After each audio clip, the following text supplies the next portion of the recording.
Hello everyone, welcome back to my channel. I'm back with another tutorial video for you guys on how to geek, and in today's video I'm going to show you how you can recover your Chime mobile banking account. So if you'd been using the Chime mobile banking service for a certain while but then seem to have forgotten the password to your account and are wondering for ways by means of which you can recover your account, I'm going to guide you through the step-by-step instruction on how easily this can be done. So stick with me till the end of this video to figure out how this can be possible.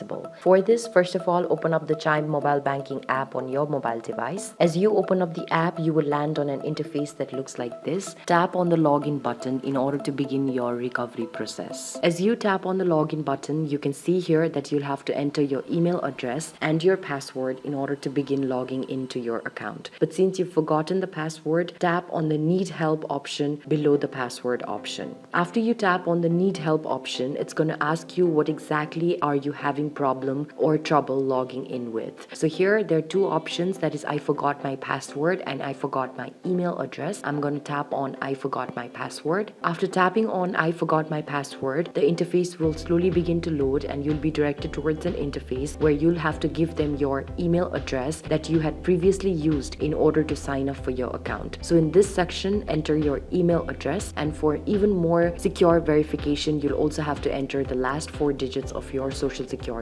number. Then tap on the submit button. After tapping on the submit button, you'll be able to see that in a few seconds of time, you'll receive an email with a certain password reset link. As you tap on the password reset link, all you'll be able to do is set up a completely new password for your account. As you set up a new password, you can again get directed towards the same interface where you can enter the same email address and the new password that you just set for your account. Then tap on the login button in order to log into your account, which will definitely mean that your account recovery has been successful with the help of resetting your password. So this is basically how it works. It's quite a simple process, and I hope that with the help of this video, you'll be able to recover your own account. If you do so, please do mention it in the comment section below, and don't forget to like, share and subscribe to our channel. Also hit that bell notification so that each time we come up with a new tutorial video, it is a must that you get reminded. Thanks for watching this video, you guys. I'll see you around next time.